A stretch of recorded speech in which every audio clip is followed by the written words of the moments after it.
کہ اللہ تبارک و تعالیٰ نے اپنے محبوب سرکار دو عالم صلی اللہ علیہ وسلم کو جب اس دنیا میں مبعوث فرمایا، آپ کو تاج نبوت عطا کیا، اور آپ نے علی اعلان جب ان کفار مکہ کو کہا کہ لوگوں قولوا لا الہ الا اللہ تفلحوا، کہ لوگوں لا الہ الا اللہ کہو کامیاب ہو جاؤ گے، تو اللہ کے رسول کو چاروں طرف سے حملہ آور ہونا شروع ہو گیا تھا۔ ہر طریقے سے کوئی بھی کسر کوئی چیز باقی نہیں چھوڑا ان لوگوں نے، ہر قسم کی تانازنی کرنا شروع کر دیا۔ حالانکہ اس سے پہلے اللہ کے رسول کو صادق اور امین کے لقب سے یاد کیا کرتے تھے، لیکن جیسے ہی اللہ کے رسول نے کہا صفا پہاڑی سے کہ قولوا لا الہ الا اللہ تفلحوا، کہ لوگوں لا الہ الا اللہ کہہ لو کامیاب ہو جاؤ گے، فلاح یاب ہو جاؤ گے، ہر یا دنیا میں بھی کامیاب رہو گے اور آخرت میں بھی کامیاب رہو گے، آخرت کی کامیابی کا ضامن میں بنوں گا۔ محبوب خدا صلی اللہ علیہ وسلم نے اس طرح سمجھایا ان لوگوں کو، لیکن سمجھانے کے باوجود یہ لوگ ہمیشہ اللہ کے رسول کے خلاف مستعد رہے، تیز بن کر کے رہے، جس کی وجہ سے تبت یدا بھی نازل ہوئی، پھر ابو جہل کے بارے میں بہت سی باتیں نازل ہوتی رہی، پھر اللہ کے رسول کے سب سے زیادہ چہیتے اور سب سے زیادہ دلارے جو ابو طالب تھے، جو آپ کے چچا، وہ بھی اسی سال انتقال کر جاتے ہیں، اور امی خدیجہ الکبریٰ رضی اللہ تعالیٰ عنہ وہ بھی اسی دن جو ہے انتقال کر جاتے ہیں، اسی سال۔ یہ عجیب اتفاق ہے کہ اللہ کے رسول جناب محمد رسول اللہ صلی اللہ علیہ وسلم کے دو سب سے زیادہ چہیتے اس دنیا سے چلے جاتے ہیں، اور انسان کا یہ فطری تقاضا ہے کہ انسان فطرتاً کسی کے جانے کے بعد رنج میں مبتلا ہو جاتا، غم میں مبتلا ہو جاتا، اور سب سے بہترین شریک حیات جو اللہ کے رسول کو ہر ہمیشہ ساتھ دینے والی، وہ جب دنیا سے چلے جائے اور زیادہ رنج اور ملال میں آپ چلے گئے۔ تو اللہ تبارک و تعالیٰ نے اپنے محبوب کو دلاسا دلانے کے واسطے ایک قسم کی قلب میں آپ کو وحی القا کیا گیا کہ یا رسول اللہ، آپ مکہ کے سرزمین سے یہ لوگ بہت طعن و تشنیع کر رہے ہیں آپ کو، اور ہمیشہ پے در پے ستانے کے لیے تیار نہ رہے، اسی لیے آپ طائف کی طرف رخ کیجئے، ہو سکتا ہے وہاں سے نرم گوشہ آ جائے۔ لیکن کیا ہوا؟ طائف کے سرزمین پر جہاں پر اللہ کے رسول نے سوچا وہاں پر کچھ نرمی کا گوشہ ہوگا، طائف وہ مقام جہاں پر سمندری ایریا ہے، ساحلی پٹی ہے، جہاں سے بہترین قسم کی ہوائیں سمندر سے ٹچ کرتے ہوئے گزرتی ہے، اور یہ لوگ اپنے فارم ہاؤس کے اندر اور اپنے گھروں میں آباد تھے، خوش و خرم تھے، اور کھجور پکنے کا ٹائم تھا، انگور بھی پکے ہوا تھا۔ ایسے موقع سے اللہ کے رسول جب طائف پہنچتے ہیں، پہنچنے کے بعد وہاں پر عبدیہ لیل، حبیب بن زیاد اور جو ہے ابو مسعود، یہ تین بھائیوں کے پاس آپ اپنے گمان کے حساب سے وہاں پہنچے کہ ہو سکتا ہے ان تینوں بھائیوں کے دلوں میں نرم گوشہ ہو، ہمارے تعلق سے نرمی ہو، میں اس کو کچھ دین کی باتیں بتاؤں گا، ہو سکتا ہے وہ دین کی بات سمجھ کر کے دین اسلام قبول کر لے۔ ان تینوں میں سے کسی نے آپ صلی اللہ علیہ وسلم کی بات کو ایکسیپٹ نہیں کیا اور رد کر دیا۔ رد کر دینے کے بعد اللہ کے رسول جناب محمد رسول اللہ صلی اللہ علیہ وسلم کو رد ہی نہیں کیا، بلکہ ان کے پیچھے اور اوباش قسم کے لڑکے کو لگا دیے، جو پتھر پھینکنا، کتے کو لگا دینا، یہ سارے چیز وہاں ہوتا رہا۔ وہاں سے چلے ہیں اللہ کے رسول، جب طائف سے چلے تو اللہ کے رسول کے ساتھ زید ابن حارثہ رضی اللہ تعالیٰ عنہ صاحب تھے۔ اللہ کے رسول کے اوپر جو ہے پتھریں مارنا شروع کیے، ہر طرف سے بنڈے آنا، پتھریں آنا شروع ہوا، یہاں تک کہ اللہ کے رسول کے پیشانی مبارک تک زخمی ہوا۔ زخمی ہونے کے ساتھ یہ پیشانی سے خون گرا، اتنے خون گرا کہ یہ خون پیشانی سے لے کر جوتوں تک آپ کا جم چکا تھا، جوتے آپ کے جو ہے خون سے جمے ہوا تھا۔ اور زید ابن حارثہ رضی اللہ تعالیٰ عنہ ہمیشہ اپنے وہ قبا سے جو آپ کپڑے پہنے ہوئے تھے، وہ اپنے کپڑے کو یوں اٹھاتے تھے اور اللہ کے رسول کے طرف سے جو آنے والے پتھر تھے اس کو روکنے کی کوشش کرتے تھے، لیکن پتھر مارنے والوں کی تعداد بہت زیادہ تھی، جس کی وجہ سے اللہ کے رسول لہو لہان ہو چکے تھے۔ یہ لہو لہان ہونے کے بعد طائف سے واپسی ہوتی ہے، اور آپ جو ہے عتبہ کے باغ میں آپ آرام کرتے ہیں، اور عتبہ وہ واحد شخص ہے جو ہمیشہ اپنے تعلق سے اللہ کے رسول کے تعلق سے نرم گوشہ رکھا ہے۔ ہمیشہ تمام احادیث کی کتاب کو اگر ہم چھان کر کے دیکھتے ہیں اور کھنگالتے ہیں تو ایسا محسوس ہوتا ہے عتبہ جو ہے بہت نرم گوشہ رکھا۔ بدر کے میدان میں عتبہ سب سے پہلے آگے نہیں بڑھنا چاہ رہا تھا۔ اللہ کے رسول جب یہ لوگ جو ہے اس قسم کی باتیں کہ بدر میں تھوڑے سے پیچھے لے جانا چاہ رہا ہوں آپ کو کہ اللہ کے رسول کے تعلق سے عتبہ کا جو ہے رویہ بہت نرم تھا۔ کیوں؟ وہ ہمیشہ چاہتے کہ لڑائی نہ ہو، کیونکہ عتبہ کا سوچ یہ تھا کہ محمد بھی قریشی ہے اور میں بھی قریشی ہوں، ہم لوگوں کا خاندان ایک ہے، اگر ان کی جیت ہوئی تو ہماری جیت ہے، ان کی ہار ہے تو ہماری ہار ہے، لہٰذا جو ہے ہم محمد کے ساتھ ہیں صلی اللہ علیہ وسلم۔ لیکن اس میں جو ہے ابو جہل بہت خطرناک انسان، اللہ کے رسول نے کہا کہ یہ ہماری امت کا یہ جو ہے فرعون ہے۔ موسیٰ علیہ السلام کا فرعون جو ہے رامسیس ہے، لیکن ہماری امت کا یہ فرعون ابو جہل ہے۔ یہ کہنے کے بعد اللہ کے رسول ہمیشہ جو ہے نرم غصہ رکھتا تھا اور بدر کے میدان میں جو ہے یہ نرمی اختیار کیا تھا۔ اسی لیے اللہ کے رسول جناب محمد رسول اللہ صلی اللہ علیہ وسلم عتبہ ہی کے باغ میں پہنچتے ہیں اور وہاں پر آپ آرام کرتے ہیں اور آپ کو گشی طاری ہو جاتی ہے، گنودگی سی آ جاتی ہے، کیونکہ خون بہت زیادہ بڑھ چکا تھا۔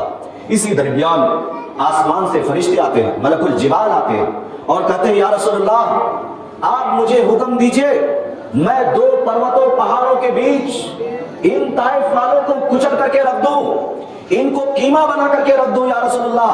اللہ کے رسول نے اس وقت بہت نرمی کا مظاہرہ فرمایا اور آپ نے کہا اللہم بقومی فإنہم لا یعلمون، اے اللہ میرے ماننے والے میرے قوم کو ہدایت دے دینا، فإنہم لا یعلمون، یہ مجھے جانتے نہیں کہ میں کون ہوں، یہ مجھے جانتے نہیں میں کون ہوں، اے اللہ ان کو ہدایت دے دینا۔ فرشتے کہتے ہیں کہ اللہ کے رسول آپ اجازت دے دیجئے میں آسمان سے پتھروں کی بارش کر دوں۔ ملک الجبال نے کہا کہ یا رسول اللہ آپ اجازت دے دیجئے میں 2 پروتوں پہاڑوں کے بیچ کچل دوں ان طائف والوں کو۔ اللہ کے رسول نے کہا اللہم بقومی فإنہم لا یعلمون۔ دیکھیں کیسا نرم گوشہ ہے اللہ کے رسول کے۔ اس کے بعد کہے کہ اے جبرائیل اگر اس کے ایمان لانے والے میں سے یہ نہیں ہے، ان کے بعد میں آنے والے ان کے جو ہے نسلوں میں ایمان لائیں گے، میں ان کی تباہی کی بددعا نہیں کر سکتا۔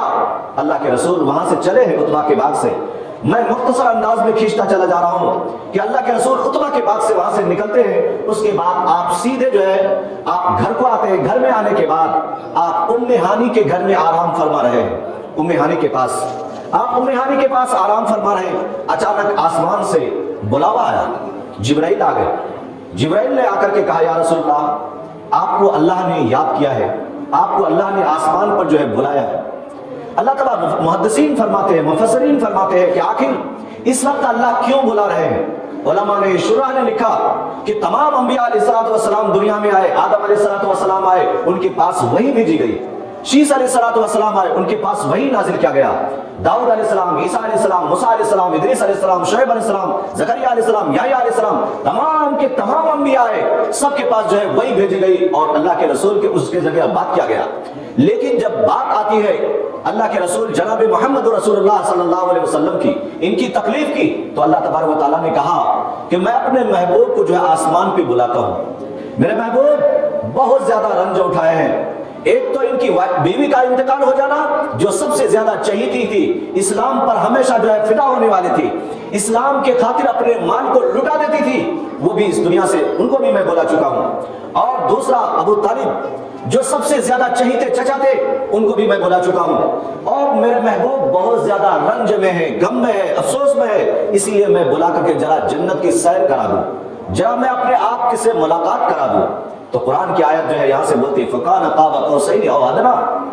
تو اللہ کے رسول جناب محمد رسول اللہ صلی اللہ علیہ وسلم کے پاس جبرائیل آتے ہیں، ام ہانی کے گھر میں آتے، اور آنے کے بعد آپ ام ہانی کے گھر کے چھت کے اندر ایک قسم کے شگاف پڑتا ہے، وہاں سے اللہ کے رسول کو اٹھاتے ہیں۔ یہ نہیں معلوم اللہ کے رسول جو ہے کچھ نیند میں تھے اور کچھ بیداری کے عالم میں تھے، اور آپ سبھی کو میں بتا چکا ہوں کہ نبی کی نیند آنکھ سوتی ہے دل نہیں سوتا، اپن جو ہے ہماری آنکھ بھی سوتی ہے اور دل بھی سو جاتا۔ کبھی ایسا ہوتا ہم لوگوں کی آنکھ سوتی ہے لیکن دل بیدار رہتا، جب بازو میں کوئی بات کرتا، گفتگو ہوتی، وہ ساری بات کو ہم سمجھ جاتے، لیکن ہماری آنکھ کھلنے کا دل نہیں کرتا، اسی لیے آنکھ بند کر کے ہم سو جاتے ہیں۔ پھر اس کے بعد ہمارے دل بھی سو جائے تو پھر ہم کو کچھ بھی پتہ نہیں چلتا کہ ہمارے آزو بازو میں کیا بات ہو رہی ہے۔ لیکن نبی واحد ہستی ہوا کرتے، ان کی آنکھیں سوتی ہے، دل بیدار ہوا کرتا۔ تو اللہ کے رسول جناب محمد رسول اللہ صلی اللہ علیہ وسلم اسی طرح اسی عالم میں تھے کہ جبرائیل آئے، کہا یا رسول اللہ آسمان سے بلاوا آیا اور آپ کو جانا ہے۔ اللہ کے رسول وہاں سے ان کو اٹھاتے اور سیدھے حتیم کعبہ کے پاس لاتے ہیں. حتیم کعبہ کے پاس لایا جاتا, وہاں پر آپ کو لٹا دیا جاتا.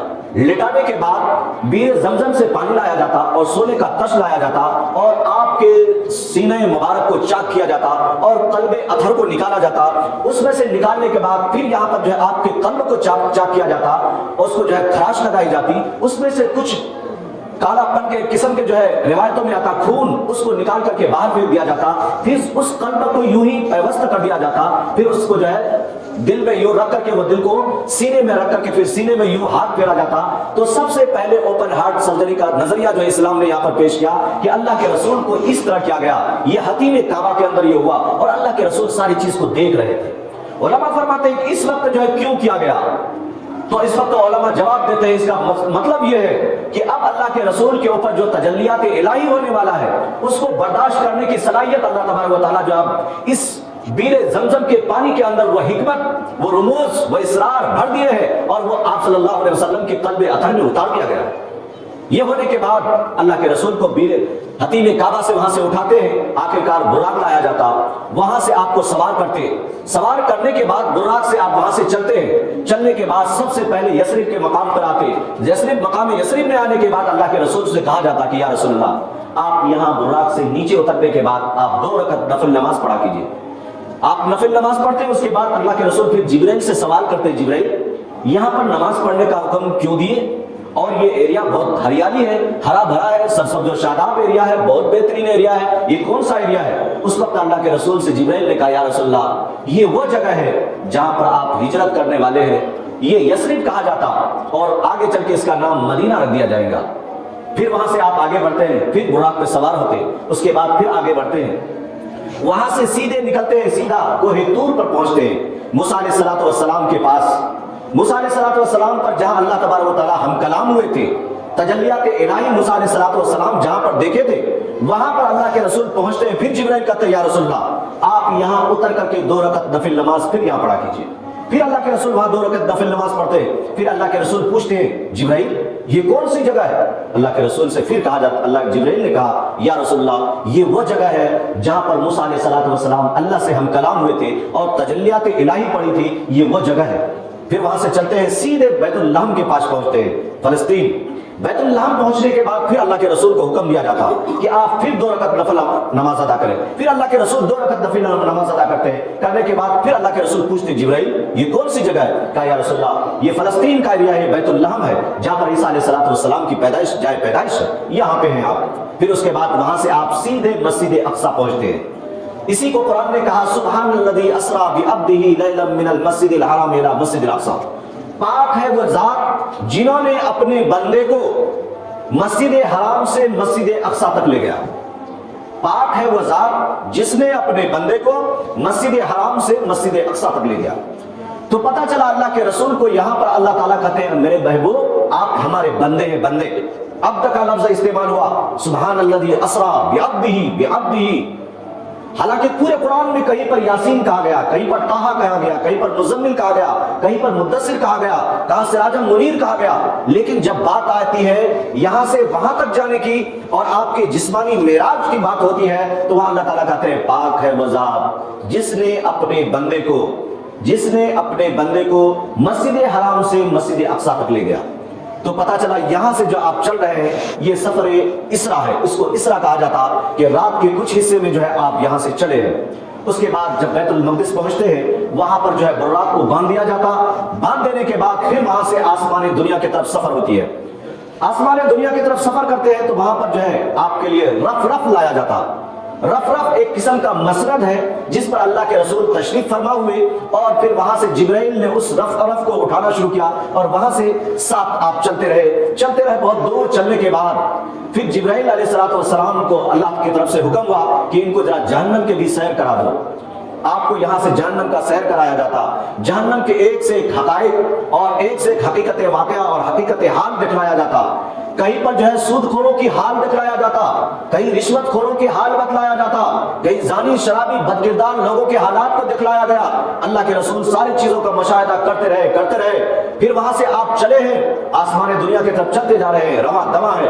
پھر آخرکار ایک وقت آتا ایسی جگہ، پھر وہاں سے کہا جاتا، اللہ کے رسول پوچھتے ہیں کہ جبرائیل یہاں مجھے جنت کی خوشبو آ رہی ہے، یہ کون سی خوشبو ہے؟ اس وقت جبرائیل نے کہا کہ یا رسول اللہ یہ وہ خوشبو ہے جو فرعون کی باندھی وہ 2 بچی سمیت جو ہے دفن ہے، اس وقت سے لے کر کے یہ قیامت تک یہ خوشبو آتی رہے گی۔ کہا کہ اس کا حالات کیا ہوا؟ اللہ کے رسول سے جبرائیل نے بیان کیا، یا رسول اللہ فرعون کی 1 باندھی تھی، وہ جو ہے مسلمان ہو چکی تھی، فرعون پر ایمان نہیں لائی۔ فرعون نے کہا تھا انا ربکم الاعلی، انہوں نے کہا میں تمہارے اوپر ایمان نہیں لاتی، میں موسیٰ کے رب پر ایمان لاتی ہوں۔ موسیٰ علیہ السلام کے رب پر ایمان لائی تھی، اور وہ فرعون کی باندھی ہمیشہ اڑی ہوئی رہی اور اسی پر اڑی ہوئی رہی۔ فرعون کو پتا چلا کہ یہ باندھی مسلمان ہو چکی ہے، مسلمان ہونے کا جرم تھا۔ اس باندھی کو آخرکار فرعون نے اپنے تمام لشکر کے ساتھ بلایا، کہا کہ تم اگر ایمان سے نہیں پھرتی، موسیٰ علیہ السلام سے نہیں پھرے گی اور موسیٰ کے رب سے نہیں پھرے گی، تو یاد رکھو میں تم کو جو ہے اس کھولتے ہوئے تیل میں ڈال کر کے تمہیں جو ہے مچھلی کی طرح تل اور بھن کر کے رکھ دوں گا۔ فرعون کا یہ کہنا تھا، لیکن وہ باندھے کی ایمان تازہ ہوا۔ ایمان کو کون چھپا سکتا؟ خوشبو کون چھپائے؟ کوئی نہیں چھپا سکتا۔ باندھی بولنے لگی کہ فرعون تم چاہے مجھے جلا کر کے راکھ کر دو، میرے 2 بچیاں اس کو بھی جلا کر کے راکھ کر دو، لیکن موسیٰ علیہ السلام کے ہاتھ پر جو میں ایمان لا چکی ہوں میں اس سے پھر نہیں سکتی۔ فرعون نے دیکھا باندھی اپنی ایمان پر استقامت کے ساتھ ٹھہری ہوئی ہے، چٹان بن کر کے ٹھہری ہوئی ہے۔ فرعون نے کہا کہ دیکھو اگر ایمان سے نہیں پھری میں تمہارے واسطے دردناک عذاب متعین کر کے رکھا ہوں۔ کہا فرعون کچھ بھی کر لو میں ایمان سے پھرنے والی نہیں ہوں۔ انہوں نے کہا کہ لوگوں لاؤ لکڑیاں اکٹھی کرو، اور سب نے لکڑیاں اکٹھی کیا اور بڑے سے دیگ میں جو ہے تیل جلایا گیا، اور تیل جب کھولنا شروع ہوا آگ لگی، کھولنا شروع ہوا، کھولتا رہا۔ پھر باندھی کو بلایا گیا، ان کے ساتھ ان کے 2 بچیوں کو بلایا گیا۔ لانے کے بعد دونوں بچیوں کو بلانے کے بعد پھر باندھی سے پوچھا گیا بولو اب کیا چاہتے ہو؟ اب اگر صحیح سے فیصلہ ابھی ڈیسیژن لے لو، فیصلہ لے لو، ورنہ تمہیں یہ کڑکتے ہوئے تیل میں ڈال کر کے تمہیں بھسم کر کے رکھ دوں گا۔ فرعون نے کہا لیکن باندھی وہی بات پر اڑی رہی کہ میں موسیٰ کے رب پر ایمان لا چکی ہوں، چاہے مجھے کچھ کر دو، اگر میرے اس جیسے 100 جان ہو جائے میں 100 جان کو قربان کرنے کے لیے تیار ہوں۔ آخرکار باندھی کے جو ہے ایک بچی کو پکڑا گیا، ایک چھوٹی سی بچی کو پکڑا، اس کے بعد جو ہے پہلے بڑی بچی کو پکڑا۔ انہوں نے کہا اماں بچا لو مجھے، کہا کہ نہیں بیٹی ابھی جانے دو۔ اس کے بعد آخرکار اس بچی کو پکڑتے ہیں اور وہ کھولتے ہوئے تیل میں ڈال دیتے ہیں۔ وہ بچی جو ہے چیختی ہے، چلاتی ہے، اور چند لمحوں میں اس کے جو ہے تمام گوشت راکھ بن جاتے ہیں اور جل جاتی ہے، چٹک جاتی ہے، پھٹ جاتی ہے۔ لیکن ماں کے آنکھوں کے سامنے سے پردہ ہٹتا اور ماں کے سامنے وہ بچی کی روح آ کے کہتی ہے اماں صبر کر لو، ابھی سب اکٹھے ملنے والے ہیں، جنت میں اکٹھے نظر آئیں گے، صبر کر لو ماں، صبر کر لو۔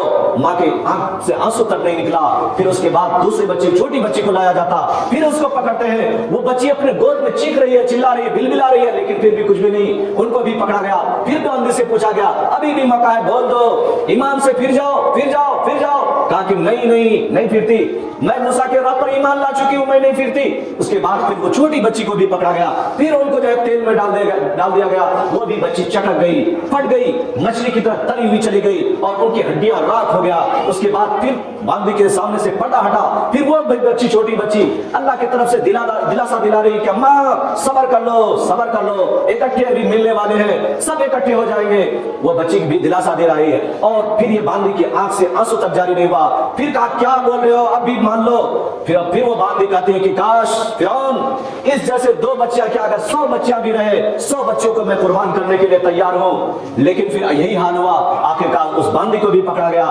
باندھی نے کہا فرعون سن لو، اگر ہم کو بھی تم جلا کر کے راکھ کر دو گے، لیکن ایک بات میری سن لینا، جہاں پر ہماری بچیوں کی ہڈیوں کو دفن کرو گے وہیں پر میری ہڈیوں کو اور میری بچیوں کی ہڈیوں کو ایک ساتھ دفن کر دینا، تاکہ میں وہاں پر بھی ایک ساتھ رہوں۔ فرعون نے کہا ٹھیک ہے میں تمہاری بات مان لیتا ہوں اور ویسا ہی کروں گا۔ اس باندھی کو بھی پکڑا گیا، اس کو بھی کڑھائی میں ڈال کر کے جلا کر کے بھسم کر دیا۔ وہ باندھی بھی چیختی چلاتی رہی، ان کے گوشت بھی جل گیا، راکھ ہو گیا، مچھی کی طرح تلا چلا گیا اور جل کر کے راکھ ہونے کے بعد بھسم ہو گیا۔ آخرکار فرعون نے اپنے وزیروں سے کہا لے جا کر کے ان تینوں کی ہڈیوں کو ایک ساتھ دفن کر دو۔ جبرائیل نے یہ سارے واقعات اللہ کے رسول کو سنایا۔ اللہ کے رسول کی آنکھ سے آنسو جاری ہوا کہ یہ ایمان کی یہ حال، تو جبرائیل نے کہا کہ یا رسول اللہ یہ حالت ہوئی تھی، اور وہ جو جب سے دفن ہے اس وقت سے لے کر کے آج تک یہ خوشبو آ رہی ہے، اور قیامت تک کے لیے ہر اولیاء اللہ اس خوشبو کو محسوس کرتے رہیں گے، ہر آنے والے نبی اس چیز کو محسوس کرتے رہیں گے۔ وہاں سے اللہ کے رسول پھر آگے چلتے ہیں، چلتے جا رہے ہیں، پہلے آسمان پہ پہنچتے ہیں، وہاں پر یوسف علیہ السلام سے ملاقات۔ یوسف علیہ السلام بولتے ہیں میرے بھائی آ گئے، میرے نبی آ گئے۔ پھر دوسرے آسمان پہ ملاقات، پھر وہاں یحییٰ علیہ السلام سے ملاقات، پھر یحییٰ علیہ السلام بولتے ہیں میرے نبی آ گئے، میرے بھائی آ گئے۔ پھر تیسرے آسمان پہ زکریا علیہ السلام سے ملاقات، پھر وہ بھی یہی کہہ رہے میرے بھائی آ گئے، میرے نبی آ گئے۔ پھر چوتھے آسمان کو دروازہ کھولا گیا، وہاں پر پھر جو ہے کہا اہلا و سہلا مرحبا، کون؟ کہا جبرائیل۔ کہا ساتھ میں کون ہے؟ کہا جناب محمد رسول اللہ صلی اللہ علیہ وسلم۔ ساتھ میں کون ہے؟ جناب محمد رسول اللہ صلی اللہ علیہ وسلم۔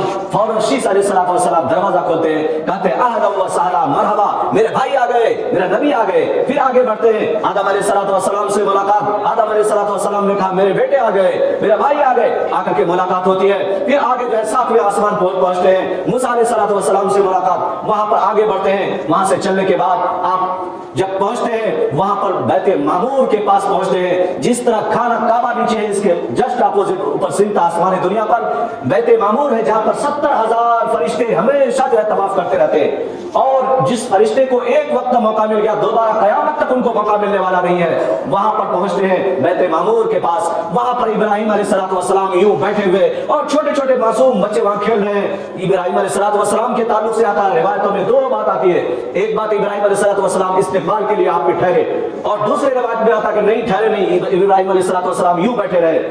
کیوں؟ ابراہیم علیہ السلام کی نسل سے اللہ کے رسول جناب محمد رسول اللہ صلی اللہ علیہ وسلم ہے۔ کیوں؟ کہ نبی کتنا ہی نبی بن جائے اور نبوت کا تاج سجا دیا جائے، باپ جو باپ ہے اس کا مرتبہ بہت ہائی ہے، بہت ہائی ہے، اس لیے ابراہیم علیہ السلام بیٹھے رہے۔ اور بعض روایتوں میں آتا ہے کہ ابراہیم علیہ السلام ٹھہرے رہے، تو ابراہیم علیہ السلام ٹھہرتے ہیں، وہ بھی کہتے ہیں میرا بیٹا آ گیا، میرا نبی آ گیا۔ اللہ کے رسول وہاں ملاقات کرتے ہیں، اور جو ہے دیکھتے ہیں چھوٹے چھوٹے معصوم بچے جو مائنر، یہ بچے انتقال کر جاتے ہیں، سب ابراہیم علیہ السلام کے پاس کھیلتے رہتے ہیں۔ وہاں سے آگے بڑھے، جبرائیل نے کہا کہ یا رسول اللہ آگے جانا ہے، آگے چلتے رہتے ہیں۔ وہاں سے پہنچتے ہیں سدرۃ المنتہا پر پہنچتے ہیں، جہاں پر سدرہ بولتے ہیں بیری کے جھاڑ کو، سدرۃ المنتہا پر پہنچتے ہیں۔ وہاں پہنچنے کے بعد پھر وہاں سے جو ہے مقام جو معراج شروع ہوا اللہ کے رسول کا، وہاں سے جب چلتے ہیں اب جبرائیل نے کہا ایک سرے موئے برتر پرم پروگے تجلی بسوزت پرم، اے اللہ کے رسول میں اگر ذرہ برابر بھی اس سے آگے چلا گیا تو میرا ایک بھی پر باقی نہیں رہے گا، میں سارے پر جل کر کے راکھ ہو جائیں گا۔ اسی کو شیخ سعدی نے کہا اگر ایک سرے موئے برتر پرم فروغ تجلی بسوزت پرم، اگر ذرہ برابر بھی ایک بارش سے بھی آگے بڑھا میرا کوئی بھی پر باقی نہیں رہے گا، سب جل کر کے بھسم ہو جائے گا، سب خاک ہو جائے گا۔ اس لیے اب آپ کی باری ہے، آپ رف کے ذریعے آسمان دنیا کے سیر کر چکے ہیں، اب سدرۃ المنتہا سے آپ کی باری ہے، آپ آگے چلتے رہے۔ اللہ کے رسول وہاں سے چلتے ہیں۔ اب جو ہے قرآن کی آیت طٰہٰ مَا أَنزَلْنَا عَلَيْكَ الْقُرْآنَ لِتَشْقَىٰ، آگے آیت فَكَانَ قَابَ قَوْسَيْنِ أَوْ أَدْنَىٰ فَأَوْحَىٰ إِلَىٰ عَبْدِهِ مَا أَوْحَىٰ۔ یہاں سے اللہ کے رسول جب چلتے ہیں سدرۃ المنتہا سے آگے بڑھتے رہے، وہاں پہ آتا ہے جو ہے مقام، وہ مقام جس کو صریف الاقلام کہا جاتا۔ صریف الاقلام وہ مقام جہاں پر ہم تمام لوگوں کی تقدیر لکھی جاتی ہے، وہاں پر وہ تقدیر لکھنے کی وجہ سے قلم میں جو کھڑکھڑاہٹ کی آواز آتی اس کو کہا جاتا صریف الاقلام۔ وہاں پر تمام ملائے اعلیٰ موجود تھے، وہاں پر اللہ کے رسول وہاں سے کراس کرتے ہیں، سیدھے اللہ کے رسول اللہ تعالیٰ کے پاس پہنچتے ہیں، اور وہاں پر پہنچنے کے بعد اللہ کے پاس آپ پہنچتے ہیں تو اللہ تبارک و تعالیٰ نے آپ کے دل میں پھر دیا کہ میرے محبوب آپ میرے قریب آ رہے ہیں، آپ کیا پیش کریں گے ہم کو۔ اس وقت اللہ کے رسول کو ذہن میں القاء کر دیا گیا، آپ کے جو ہے دل میں القاء کیا گیا کہ آپ ہم کو سلام پیش کیجئے، التحیات للہ والصلوات والطیبات۔ یہ سلام پیش کرنے کا انداز اللہ تعالیٰ نے آپ کو سکھلایا، وہاں سے سیکھتے اس کے بعد اللہ تعالیٰ نے کہا السلام علیکم ایھا النبی، اے نبی آپ پر سلامتی ہو۔ اللہ کے رسول نے جب دیکھا کہ اللہ تعالیٰ مجھے سلامتی پیش کر رہے ہیں، سلامتی دے رہے ہیں، تو اللہ کے نبی نے کہا کہ میرے اللہ آپ ہم پر سلامتی بھیج رہے ہیں، وَعَلَىٰ عِبَادِ اللَّهِ الصَّالِحِينَ، اے اللہ ہمارے نیک صالح بندوں پر بھی آپ سلامتی بھیج دیجئے، وہاں پر بھی سلامتی بھیجے۔ کہا کہ ٹھیک ہے میں تمہارے نیک بندوں صالحین لوگوں پر بھی میرا سلام ہو، وہاں پر بھی سلامتی بھیجے۔ پھر وہاں سے اس کنورسیشن ہونے کے بعد وہاں سے اللہ تعالیٰ نے کہا میرے محبوب آپ بہت ہی قریب آ چکے ہیں۔ قرآن کی آیت نے کہا فَكَانَ قَابَ قَوْسَيْنِ أَوْ أَدْنَىٰ۔ قوس کس کو کہا جاتا؟ پہلے آپ اس کو سمجھیے، تیر دھنوس اس کو قوس کہا جاتا، اور تیر تو سمجھ رہے ہوں گے، ایرو اور قوس کہا جاتا، پہلے زمانے میں یوں پھر لگایا جاتا۔ اگر دو گروپ کے درمیان لڑائی ہو جائے تو ایک گروپ کی کمان کو دوسرے گروپ کی کمان کو یوں ملایا جاتا، تو گویا معاہدہ ہو گیا، اب ہم میں لڑائی نہیں ہوگی۔ تو اللہ تعالیٰ نے اسی اصطلاحات کو یہاں پر استعمال کیا، فَكَانَ قَابَ قَوْسَيْنِ أَوْ أَدْنَىٰ، کہ اے میرے محبوب آپ ہمارے اتنے قریب آ چکے تھے جتنے کہ دو قوس کو ملایا جاتا۔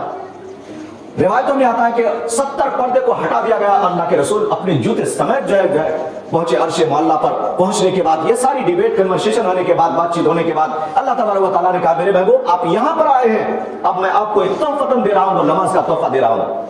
50 وقت کا نماز آپ لے کر کے چلے جائیے، 50 وقت کی نماز دیتے، وہاں سے لے کے آتے، پھر 7ویں آسمان پہ موسیٰ علیہ السلام روک لیتے۔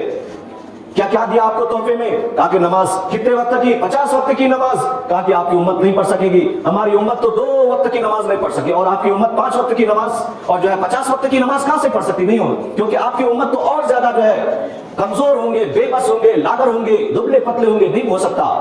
آپ جا کر کے اللہ سے کم کرائیے، یہاں تک کہ ایک وقت جاتے کم کراتے، دوسرے وقت جا کے کم کراتے، تیسرے وقت کم کراتے، ہوتے ہوتے 5 کم، 5 کم ہوتے ہوتے 5 پہ آ کے ٹھہر جاتے۔ پھر موسیٰ علیہ السلام نے کہا کہ محمد صلی اللہ علیہ وسلم آپ ایک وقت اور چلے جائیے۔ اس وقت اللہ کے رسول نے کہا کہ مجھے شرم آتی ہے کہ بار بار جانے میں۔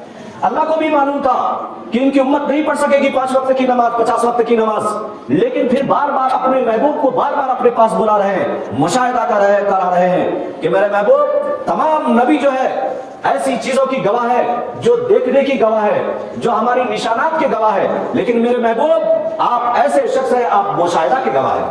کوئی واقعہ پیش آ جائے، کہیں پر کوئی واقعہ پیش ہو جائے، ایک بولتا ہے کہ میں یہاں خون دیکھا، یہاں مرڈر کی پتہ چل رہا ہے کہ یہاں پر مرڈر ہوا ہے، لیکن ایک آدمی براہ راست مرڈر ہوتے ہوئے دیکھتا، گویا وہ جو خون کر کے گواہی دیا، خون دیکھ کر کے گواہی دیا، گویا وہ نشانات کے گواہ ہے، لیکن جو مرڈر ہوتا ہوا دیکھا وہ کہا کہ میں مشاہدہ کا گواہ ہوں۔ یہ مشاہدہ کا گواہ سب سے ہائی لیول گواہ مانا جاتا کورٹ اور عدالتوں میں، لیکن اللہ کے رسول تمام نبی سب کے سب مشاہدے کی گواہ، سب کے سب نبی جو ہے نشانات کے گواہ، اور اپنے پیارے نبی مشاہدہ کے گواہ ہیں کہ اللہ کو انہوں نے جا کر کے قاب قوسین اس طرح قریب ہو گئے، عرش معلیٰ پہ اللہ کو دیکھ کر کے آئے، پھر نماز کا تحفہ لے کر کے آئے، تو نماز کا تحفہ لینے کے بعد وہاں سے واپسی ہوتی، آخرکار 5 وقت کا نماز دیا جاتا۔ 5 وقت کی نمازوں کے تعلق سے ہمارا کیا نظریہ ہے، ہم سب اپنے آپ کو دل میں جھانک کر کے دیکھ لیجئے، وہاں سے آتے ہیں، پھر اس کے بعد جو ہے جنت کا سیر کرایا جاتا، جنت پہ ہر اچھی چیزوں کو دکھلایا جاتا، وہاں سے آتے ہیں پھر بیت المقدس میں، بیت المقدس میں آنے کے بعد سب سے پہلے تمام انبیاء کو یہاں پر بھیج دیا جاتا، آدم علیہ السلام سے لے کر کے عیسیٰ علیہ السلام تک تمام نبی بیت المقدس میں موجود ہیں۔ اب ہماری عقل اور ہماری قیاس کاری ہے کہ 1,24,000 انبیاء علیہ السلام کم و بیش آخر اتنے نبی چھوٹے سے بیت المقدس میں کیسے آ گئے تھے ہمیں نہیں معلوم، بس اللہ نے کہا کہ تمام نبیوں کو ہم نے بھیجا۔ جب تمام نبی آ گئے اب بات آئی ہے امامت کرنے کی، کون امامت کرے گا؟ کوئی کہہ رہا کہ ابھی دادا آدم علیہ السلام موجود ہے، تمام نبیوں کے باپ ہے، ہو سکتا ہے وہی امامت کرائے۔ دوسرے نے کہا کہ نہیں ہو سکتا، ابراہیم علیہ السلام کرائے، کیونکہ سب سے زیادہ فطرت پر عمل کرنے والا، سب سے زیادہ توحید پر عمل کرنے والا، سب سے زیادہ توحید پر پریشانی اٹھانے والا ابراہیم علیہ السلام ہے، نہ ہو سکتا وہ ابراہیم علیہ السلام امامت کرائے۔ لیکن قربان جائیے جبرائیل نے آیا، کہا یا رسول اللہ، آپ کو ہاتھ پکڑ کر کے آگے بڑھایا گیا، آپ نے نماز کی امامت کی اور تمام کے تمام نبیوں نے آپ کے پیچھے نماز پڑھی، اسی لیے آپ کو امام الانبیاء کا خطاب دیا گیا کہ تمام نبیوں کے آپ امام ہیں، تمام امام الانبیاء ہیں، تمام نبیوں کا امام کا خطاب دیا گیا۔ آپ یہاں پر امام، یہ خطاب ملنے کے بعد جبرائیل فوراً آئے، یا رسول اللہ، ایک پیالی میں شہد، ایک پیالی میں دودھ اور دوسرے پیالی میں جو ہے آپ پانی پیش کیا گیا۔ اللہ کے رسول نے دودھ کو لیا، شہد کو چھوڑا اور جو ہے پانی کو چھوڑا۔ جبرائیل نے کہا یا رسول اللہ، آپ نے فطرت کو اپنایا ہے، آپ نے نیچر کو اپنایا ہے، فطرت ہے اسلام کے اندر جو فطری چیز ہے اس کو آپ نے اپنایا۔ اگر آپ شہد لیتے آپ کی امت گمراہ ہو جاتی، اور آپ پانی لیتے آپ کی امت گناہوں میں ڈوب کر کے اور قوم نوح کی طرح تباہ و برباد ہو جاتی۔ آپ نے فطرت کو لیا ہے، آپ اپنی امت کو بہت اچھا چاہ رہے ہیں یا رسول اللہ۔ وہاں سے چلنے کے بعد سیدھے بیت المقدس پہ آنے کے بعد اب وہاں سے جب چلتے ہیں بہت سارے مشاہدات کرتے ہوئے سیدھے آ جاتے ہیں بیت اللہ شریف۔ یہاں پر آ کر کے صبح اعلان کرتے ہیں اللہ کے رسول کہ میں جو ہے راتوں رات آسمان دنیا کا سفر کیا اور بیت المقدس گیا۔ یہاں پر تمام لوگ اچنبھے ہو جاتے، پریشان ہو جاتے کہ ایسا کیسا ہو سکتا ہے کہ ایک نبی ہو اور انسان ہو اور وہ یہاں سے بیت المقدس چلے جائے اور بیت المقدس سے سیدھی آسمان دنیا پر چلے جائے اور وہاں سے جو ہے جنت اور جہنم پھر ساری چیز کا مشاہدہ کرنے کے بعد پھر جو ہے صبح یہیں پہ۔ اور روایتوں میں آتا ہے کہ اللہ کے رسول جس رات اٹھے، یہ 27 کی رات جو اٹھے، بستر سے بستر یوں گرم ہے، دروازہ جو کھلا ہے، کنڈی جو ہلی ہے وہ اب تک ہل رہی تھی، اللہ کے رسول اس درمیان آ چکے تھے۔ یہ ہمارے عقل سے بھی ورا ہے، اور بہت ساری باتیں عقل سے جو ہے ماورا ہو جاتی، کیونکہ بہت ساری بات عقل سے کیوں ماورا رہتی؟ ہماری عقل جہاں پر فیصلہ، عام طور سے علمی بات ہے بتا دے رہا ہوں کہ انسان یا تو علم حاصل کرتا ہے کسی چیز کو ٹچ کر کے، یہ سخت ہے، یا علم حاصل کرتا ہے کہ دیکھنے سے اس کا کلر کیسا ہے، دیکھنے سے آنکھ کے ذریعے علم حاصل ہوا، کسی چیز کا علم ہوتا ہے ناک کے ذریعے، سونگنے سے بدبودار ہے خوشبودار ہے، ناک کے ذریعہ علم ہوا، آنکھ کے ذریعہ دیکھنے سے کلر کا علم ہوا، ہاتھ کے ذریعہ چھونے سے علم ہوا، زبان کے ذریعہ علم ہو جاتا ہے یہ چیز کھٹی ہے یا میٹھی ہے، اس کا علم زبان کے ذریعہ ہوا، دوسرے عقل کے ذریعہ معلوم ہوا کہ یہ بلیک بورڈ کو کسی نے بنایا ہے، اپنے سے نہیں بنا، لیکن ان پانچوں ذرائع علم سے لے کر کے ہائی لیول کا علم جو ہے وہ وحی الہی ہے، جہاں پر تمام یہ ہوا سے خمسہ ظاہرہ فیل ہو جاتے۔ آنکھ ہماری دیکھنے کی طاقت صرف یہاں سے کچھ کلومیٹر تک ہے، لیکن اس کے بعد اگر ہم آنکھ سے سننے کی علم حاصل کرنا چاہیں گے نہیں ہو سکتا، اسی لیے کان سے اگر ہم دیکھنے کا علم حاصل کرنا چاہیں نہیں، کیونکہ کان بنایا ہے سننے کے واسطے، دیکھنے کے واسطے نہیں۔ اسی طرح یہ تمام چیز اپنے دائرے میں کام کرتی ہے، یہ ہوا سے خمسہ ظاہرہ کے بعد اب عقل ہماری کام کرتی ہے کہ یہ چیز کو کسی نے بنایا ہے، لیکن عقل سے بھی آگے جو ہے وہی الہی ہے، عقل سے بھی کیا ہے آگے وہی الہی ہے۔ سائنس پر ہم اس کو کمپرمائز نہیں کر سکتے، سائنس کو اس پر نہیں لا کر کے ٹھہرا سکتے کہ سائنسی لحاظ سے یہ واقعات غلط ہے، کیوں کہ سائنس سے بھی یہ آگے ہے۔ ابھی میں ایگزامپل دے کر کے بتا رہا ہوں، موسیٰ علیہ الصلوۃ والسلام کے واقعے کے تعلق سے میں بولنا چاہ رہا ہوں کہ موسیٰ علیہ الصلوۃ والسلام جب تمام جادوگروں سے کہا تھا کہ اے جادوگر ڈال دو تم اپنی لٹھی اور عصا کو، تو موسیٰ علیہ الصلوۃ والسلام کی باتوں پر پورا انہوں نے ڈال دیا۔ موسیٰ علیہ السلام جب وہ لٹھیوں کو دیکھا کہ سانپ بنتا ہوا چاروں طرف سے جو ہے میدان میں دوڑتا ہوا، تو موسیٰ علیہ السلام تھوڑے سے گھبرائے، پریشان ہوئے، تو اللہ تبارک و تعالیٰ نے فوراً موسیٰ علیہ السلام کو کہا فَأَلْقِ عَصَاكَ يَا موسیٰ، اے موسیٰ آپ اپنے عصا کو بھی ڈال دو۔ عقل بتا رہی ہے کہ سانپ ادھر سے آئے، اس لٹھی سے مارو، سر کو کچل کر کے رکھ دو، کوئی سانپ تمہارے پاس نہ آئے، یہ عقل بتا رہی ہے، لیکن اللہ کی وحی الہی اور کلام الہی بتا رہی ہے فَأَلْقِ عَصَاكَ، اے موسیٰ تم بھی اپنی لٹھی کو ڈال دو۔ تو پتا چلا یہ وحی الہی یہ تمام ہوا سے خمسہ سے بھی آگے ہے، لہٰذا اللہ کے رسول کے یہ واقع اسراء اور واقع معراج چاہے ہماری عقل میں آئے یا نہ آئے، اللہ امی عائشہ فرماتی ہے کہ آپ کا جسمانی معراج ہوا، روحانی معراج بھی ہوا، یہ سارے معراج ہونے کے بعد جب یہاں پر بولا گیا، کفار مکہ کے سامنے یہ بات رکھی گئی کہ جو ہے محمد صلی اللہ علیہ وسلم راتوں رات یہاں سے فلسطین گئے، وہاں سے آسمان دنیا پہ گئے، سب نے انکار کیا، ابو بکر صدیق واحد ہستی ہے، انہوں نے کہا کہ نہیں، اللہ کے رسول نے جو بات بول دیا وہ بول دیا، بس ہم نے مان لیا۔ اسی لیے اللہ کے رسول حضرت ابو بکر کو صدیق کا خطاب دیے۔ اس کے بعد غالباً جو ہے ابو جہل نے آ کر کے کہا تھا کہ تمہارے صاحب کے تعلق سے میں سن رہا ہوں کہ یہاں سے فلسطین میں جاتے ہیں اور فلسطین سے آسمان دنیا پر چلے جاتے ہیں، جبکہ یہاں سے وہاں تک جانے کی 3 مہینے کا سفر ہے اونٹ کے ذریعے، ملک شام جانے کا سفر 3 مہینے ہے اس زمانے میں اونٹ کے ذریعے، اور وہاں سے آسمان دنیا، اور یہ کہہ رہے ہیں میں لمحوں میں آ گیا۔ آخرکار تمام کے تمام کفار مکہ نے کہا کہ اگر آپ بیت المقدس گئے ہیں تو آپ ہم کو یہ بتائیے کہ وہاں پر دروازے کتنے ہیں، کھڑکیاں کتنی ہیں، یہ ساری بات پوچھنا شروع کیے۔ اللہ کے رسول جناب محمد رسول اللہ صلی اللہ علیہ وسلم کو وہی ہوئے، کہا یا رسول اللہ آپ بالکل مطمئن رہے، بیٹھے رہے۔ آپ کے سامنے سے تمام پردے کو ہٹا دیا گیا، پردے ہٹانے کے بعد بیت المقدس گویا سامنے آیا۔ اس کے بعد کفار مکہ نے سوال کرنا شروع کیا، دروازے کتنے ہیں، اللہ کے رسول بتانا شروع کر دیے اتنے دروازے، کھڑکیاں کتنی ہیں، اتنے کھڑکیاں۔ پریشان ہوا، پھر کہا کہ ہمارے جو قافلہ چلا تھا مکہ سے چلا ہے ملک شام کی طرف، وہ کب تک جو ہے واپسی میں کب لوٹنے والا ہے؟ کہا کہ 5 دن میں آ جائے گا یا 6 دن میں آ جائے گا، اور وہی 5-6 دن میں آ گیا۔ تو سب کے سب پریشان ہوا کہ کہا کہ واقعی جو ہے یہ بشر نہیں ہے بلکہ یہ ہائی لیول کا بشر ہے۔ تو اللہ تعالیٰ نے کہا کہ نہیں، ہائی لیول کا بشر اس کو بنایا ہوں، قل انما انا بشر مثلکم یوحی الی، ہم اس کو جو ہے ایسے ہائی لیول کا بشر بنایا ہے، ہم ان کے اوپر وہی بھی کرتے ہیں۔ تو ہمارا مین بنیادی بات یہ ہے کہ اللہ کے رسول کو جو نماز کا تحفہ دیا گیا، ہم جو ہے ایک شعر پڑھے تھے، وہ ایک سجدہ ہے جسے تو گرا سمجھتا ہے، 1000 سجدوں سے دیتا ہے آدمی کو نجات۔ اللہ تبارک و تعالیٰ نے مقام معراج پر بنا کر کے یہ تحفہ عطا کیے، اور وہاں سے وہ تحفہ لے کر کے اللہ کے رسول چلے ہیں اور نماز کا تحفہ لے کر چلے۔ اس امت کو خبردار کیا کہ میری امت نماز نہ چھوڑنا، میں تمہیں ہر جگہ یاد کیا ہوں، ہر جگہ یاد کیا ہوں۔ دنیا سے جا رہے ہیں اور کہہ رہے ہیں الصلاۃ و ما ملکت ایمانکم، میری امت نماز نہ چھوڑنا، نماز نہ چھوڑنا، غریبوں کے ساتھ، ماتحتوں کے ساتھ اچھا سلوک کرنا، اچھا سلوک کرنا۔ جب مقام معراج پر پہنچتے ہیں وہاں پر کہتے ہیں کہ اللہ آپ میرے یہ نیک بندوں کو بھی اپنی دعاؤں میں شامل رکھیے، اللہ آپ میرے اس نیک بندوں کو دعاؤں میں شامل رکھیے، میرے اس نیک امتیوں کو بھی شامل رکھیے۔ وہاں پر یہ پیارے نبی یاد کرتے ہیں، پھر آپ کو یاد ہونا چاہیے حوض کوثر پہ بھی وہ جام پیالہ لے کر کے ٹھہریں گے. تو ہم لوگ کیسے ہیں؟ اس لیے ہم تمام کو چاہیے کہ نماز کی پابندی ہر حال میں ہونا چاہیے. نماز کسی صورت میں معاف نہیں ہے. بیمار ہو تو بھی جو ہے ٹھہرے ٹھہرے اگر نہیں پڑھ سکتے, بیٹھے بیٹھے پڑھنے کا حکم ہے. بیٹھے بیٹھے نہیں پڑھ سکتے, کم از کم لیٹے لیٹے پڑھنے کا حکم ہے. نماز کسی حالت میں معاف نہیں ہے, الا یہ کہ بہت زیادہ معذور ہو جائے, پر جھپکنے کا بھی موقع نہ ملے, بہت زیادہ ضعیف ہو چکا ہو, اب اس صورت میں غشی طاری ہو, تب اللہ نے کہا اب معاف ہے, اب معاف ہے. لیکن اس سے پہلے معاف نہیں ہے. ہمارے کتنے نوجوان دوست ہیں جو نماز چھوڑ دیتے, کاروبار میں رہتے نماز چھوڑ دیتے, جمعہ کو نماز پڑھ لیتے, باقی تمام نماز چھوٹ جاتی ہے. یاد کیجئے پیارے نبی جناب محمد رسول اللہ صلی اللہ علیہ وسلم, اللہ کے رسول نے کہا تھا قرۃ عینی بالصلاۃ, میرے محبوب کی امتیوں, میری جو ہے آنکھوں کی ٹھنڈک نماز ہے. تم نے اگر نماز چھوڑا گویا میری آنکھوں سے جو ہے ٹھنڈک چلی گئی. اب ہم کتنے لوگ ہیں جو نماز چھوڑ دیتے ہیں, مسجد کو آباد نہیں کرتے.